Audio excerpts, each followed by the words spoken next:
சமீபமா IndusInd பேங்கோட news தான் வந்து ரொம்ப டாக் ஆஃப் த டாபிக்கா இருக்கு. ஸோ அந்த பேங்க்ல நீங்க அக்கௌண்ட் வச்சிருக்கிற கஸ்டமரா இருக்கிறீங்க, இல்ல அந்த பேங்க்ல வந்து மணி இன்வெஸ்ட் பண்ணிருக்கீங்க அப்படின்னாலும் சரி, இல்ல அந்த பேங்கோட ஷேர்ஸ்ல நீங்க இன்வெஸ்ட் பண்ணிருக்கீங்க அப்படின்னாலும் சரி, அந்த பேங்க் ரிலேட்டட் மியூச்சுவல் ஃபண்ட்ஸ் எதாவது இன்வெஸ்ட் பண்ணிருக்கீங்க அப்படின்னாலும் IndusInd பேங்கை பத்தி இப்போ ரீசெண்டா நிறைய நியூஸ் தேடி தேடி படிச்சுட்டு இருப்பீங்க. ஏன்னா வந்து நம்மளுடைய பணம் பாதுகாப்பா இருக்கா, நம்மளுடைய அக்கௌண்ட்ல போட்டு வச்சிருக்கிற FDO RDO இல்ல நம்ம அடமானம் வச்சிருக்கிற நகையோ ஏதாவது ஆயிடுமோ, பேங்க் எக்ஸ்போஸ் பண்ணிடுவாங்களோ அப்படிங்கிற பயம் வந்து எல்லாருக்கும் இருக்கக்கூடிய ஒரு விஷயம் தான்.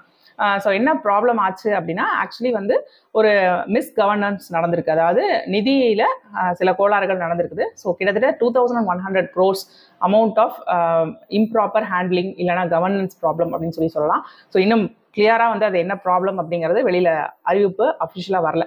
ஸோ அந்த மாதிரி ஒரு ப்ராப்ளம் வந்து ஐடென்டிஃபை பண்ணியிருக்காங்க. ஃபியூ மந்த்ஸ் பேக் தான் ஐடென்டிஃபை பண்ணியிருக்காங்க. ஸோ இப்போ ஆர்பிஐயோட கவர்னர் என்ன சொல்றாரு அப்படின்னா, நாங்கள் வந்து IndusInd பேங்கை ரொம்ப கீனா வாட்ச் பண்ணிட்டு இருக்கோம். ஸோ இந்த மாதிரி ஒரு ப்ராப்ளம் ஆயிருக்கு அப்படிங்கிறது எங்களுக்கு ஃபியூ மந்த்ஸ் பேக் தான் தெரிஞ்சது. இது மட்டும் இல்லாமல் IndusInd பேங்கே வந்து ஒரு தேர்ட் பார்ட்டி தணிக்கை குழு லைக் அவங்கள வந்து ஆடிட் பண்ணி இது என்ன ப்ராப்ளம், இதை எப்படி சால்வ் பண்ணலாம் அப்படிங்கிறத ஃபர்ஸ்ட் என்ன ப்ராப்ளம்ங்கிறத ஆடிட் பண்ணி எவ்வளோ பிரச்சனைகள் இருக்கு, இதை எப்படிலாம் சால்வ் பண்ணலாங்கிறத வச்சு அவங்க தணிக்கை குழு வச்சு அவங்களே வந்து அதை பார்த்துட்டு இருக்காங்க. ஸோ நாங்களும் வந்து அவங்களுடைய ப்ராக்ரஸை நோட் பண்ணிட்டு இருக்கோம். ஸோ இந்த பிரச்சனை ஸ்டார்ட் ஆனது எப்போ அப்படின்னா 2024-25 4th குவார்ட்டர்ல நடந்திருக்கு. ஸோ இப்போ இந்த 2025க்கான ஸ்டார்ட் ஆச்சு இல்லையா, ஸோ இந்த குவார்ட்டர்ல நடந்திருக்கு. ஸோ இப்போ அந்த ஆடிட்டிங் குரூப் அவங்க ஆடிட் பண்ணி அவங்க வந்து அவங்களுடைய நிதிநிலை அறிக்கையை சப்மிட் பண்ணுவாங்க. அப்போ IndusInd பேங்க் வந்து அந்த what are they going to do about the issue, அந்த இஷ்யூவை பத்தி என்ன பண்ண போறாங்க அப்படிங்கிற ஒரு அறிக்கையை வந்து RBIக்கு சப்மிட் பண்ணுவாங்க.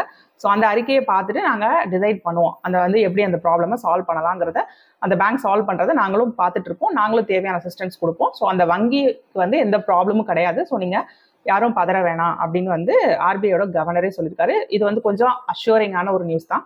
ஸோ நீங்கள் வந்து அந்த ஷேர்ஸில் இன்வெஸ்ட் பண்ணியிருக்கீங்க, அது சம்மந்தப்பட்ட மியூச்சுவல் ஃபண்ட்ஸில் இன்வெஸ்ட் பண்ணியிருக்கீங்க, இல்லை பேங்க்கில் அக்கௌண்ட்ஸ் வச்சிருக்கீங்க அப்படின்னா கூட ரொம்ப பதறி டக்குன்னு போய் அதெல்லாம் வந்து செல் பண்ணவோ இல்லை வித்ட்ரா பண்ணவோ தேவை கிடையாது.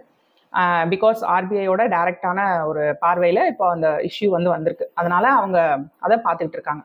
அது மட்டும் இல்லாமல் அவர் கொடுத்த கூடுதல் தகவல் என்னன்னா, வங்கியோட கேபிட்டல் அதாவது மூலதன விகிதம் சொல்லுவாங்க. அந்த பெர்சன்டேஜ் வந்து பார்த்தீங்கன்னா 16.46% இருக்கு, which is a good percent. And அந்த பேங்கோட ஒதுக்கீடு பாதுகாப்பு விகிதம் வந்து 70%க்கு மேலேயே இருக்கு. அது வந்து நல்ல நிலைமையில தான் இருக்கு. அண்ட் பணப்புழக்க பாதுகாப்பு விகிதம் LCR அப்படின்னு சொல்லுவாங்க. ஸோ அந்த பர்சன்டேஜ் வந்து 113% இருக்கு. 100% தான் ரிக்வயர்ட், பட் 113 இருக்கு. So the bank is actually in terms of all these எல்லாமே வந்து பேங்க் வந்து ஸ்டேபிளா தான் இருக்கு. ஸோ அதை பத்தின பதட்டம் தேவையில்லை அப்படின்னு சொல்லிட்டு கிளாரிஃபை பண்ணியிருக்கிறாரு. Hope this helps. ஸோ வேற உங்களுக்கோ நீங்களோ இல்லை உங்களுக்கு தெரிஞ்ச யாராவதோ வந்து இந்த பேங்க்ல இன்வெஸ்ட் பண்ணியிருக்காங்க ஒரு அக்கௌண்ட் வச்சிருக்காங்க அப்படின்னா அவங்க கூட இந்த வீடியோவை ஷேர் பண்ணுங்க. ஸோ தட் என்னென்ன இன்ஃபர்மேஷன் என்ன நடந்துட்டு இருக்கு அப்படிங்கிறத கிளியரா வந்து அவங்க எக்ஸ்பிளைன் பண்ணியிருக்காங்க. So don't panic. இதை பத்தி வேற ஏதாவது டவுட்ஸ் இருந்துச்சுன்னா தாராளமாக அந்த கமெண்ட் செக்ஷன்ல கேளுங்க, அதுக்கான ரிப்ளைஸ் நான் கொடுக்குறேன். பை.